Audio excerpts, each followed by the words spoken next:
Every child of the Earth who ever was lived out their life on this pale blue dot. Everyone we've known, loved, or cherished, all of humanity side by side on this fragile planet.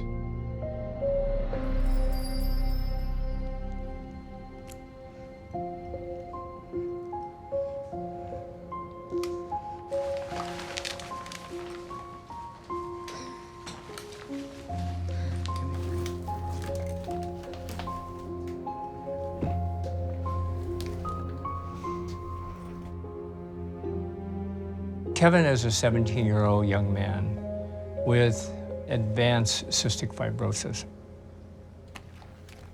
This is an inherited condition that affects the mucus glands in the entire body, making it very hard for him to breathe. His lungs cannot sustain him on their own. He needs to have quite a bit of help. I can't go outside and play. I can't rush. I can't walk that much. And if I do go, I'll have to take my wheelchair because I get tired easily. The vest is helping shake out the congestion inside his lungs, and the butyl helps loosen up the secretions so he can have a productive cough. So he takes like 4 different kinds of medicines every day. It also causes a lot of malfunction in his intestines, making it very hard to absorb nutrition. He needs intravenous nutrition, he needs continuous formula feedings, and even with that, he still is relatively malnourished. Unfortunately, this is not a curable condition, and this condition will continue to get worse.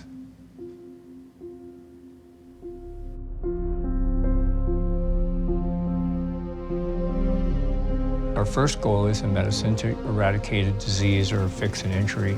How's it going, buddy? But many times, cure is not a possibility.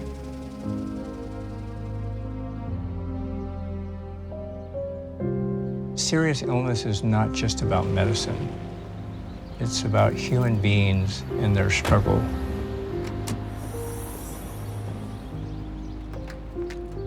We have to give them the right medical treatment, but we also have to help them psychologically, emotionally, and spiritually. And so we're constantly looking for ways to give these children and these families small slices of joy. 297 a bit high, huh? Hello. We are here, Kevin. Virtual reality is a program that, while it doesn't do anything to cure Kevin's cystic fibrosis, it really gives him something to look forward to and something way beyond medicine. Ready? A reason to get up in the morning. How does it feel?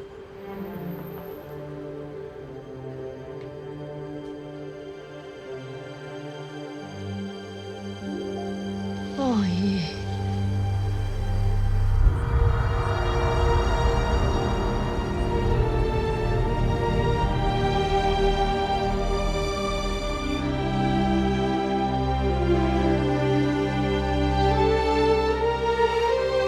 Oh, yeah.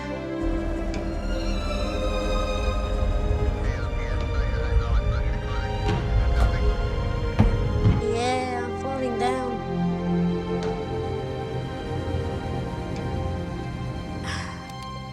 When I go in there, I just forget about what I have. In these conditions. When you're up there, you feel like, oh, yeah, normal, like, you feel, how do I say this, with no worries up there.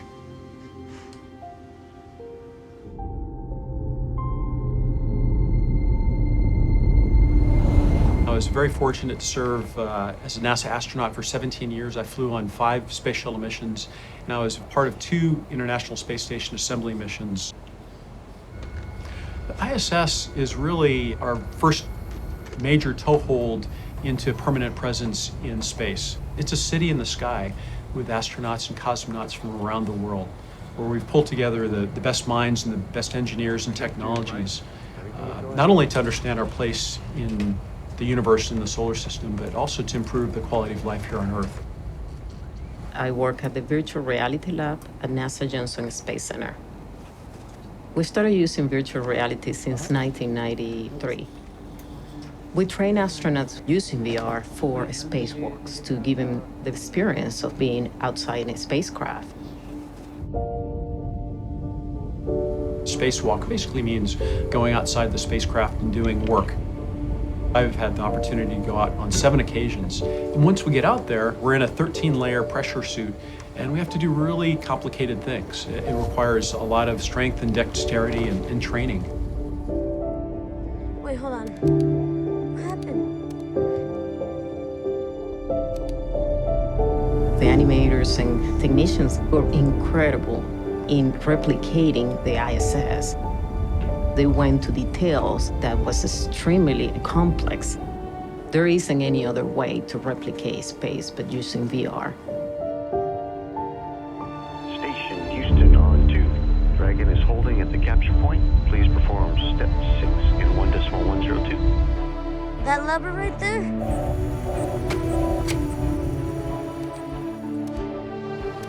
SpaceX Dragon is a capsule that allows us to fly payloads up to the space station. The ISS crew will use a robotic arm to actually grapple onto it and berth it to the station. 1 meter now. The end effector is now over the grapple pin.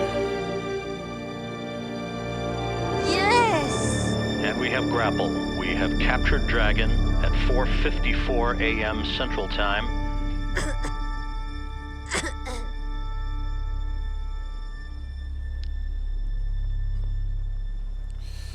Kevin had an episode of being intubated in the hospital. And by definition, what that means is that his lungs are in complete failure. In a child with this kind of illness, it is definitely dire and definitely life-threatening. Sometimes we look at the numbers, we look at the lab tests, we look at the x-rays, and this child should not recover. But then they do.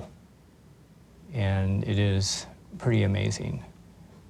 And it has a lot to do with the strength of their spirit, their courage, their will to live.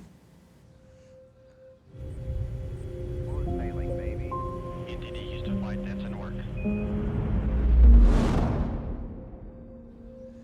Look at, oh, whoa.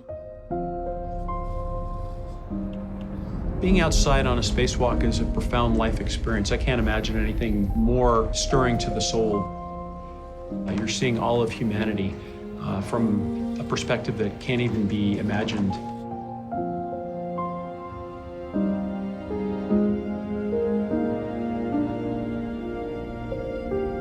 I could just like sit there and just look at the earth all day.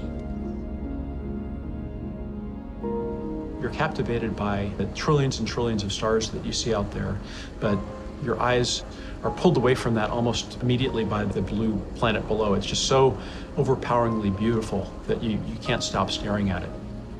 You just look up and, oh my God, there are the Himalayas. There's the Great Barrier Reef or the Pyramids of Giza. Well, that's South America, I think. And over here is Africa. It's a globe that's not delineated by boundaries, lines on a map, or dots that indicate cities, but just a confluence of humanity. Looking back at Earth, it looks like you can see the whole wide world, seeing people that live there. That's the best part. Just looking out. It's awesome.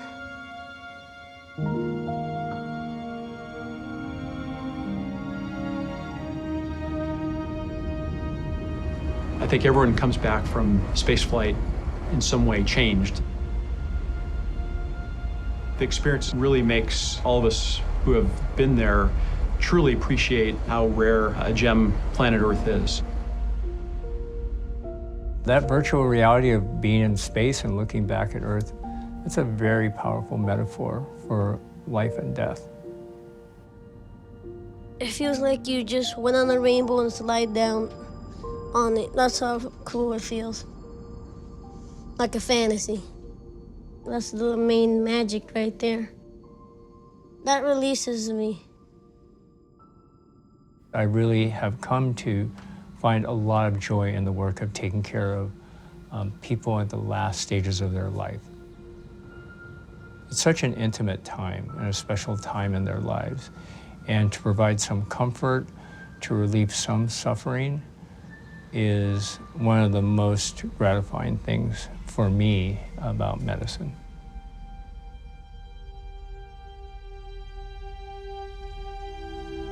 To live in the hearts we leave behind is to live forever. I go right into the sun. So bright.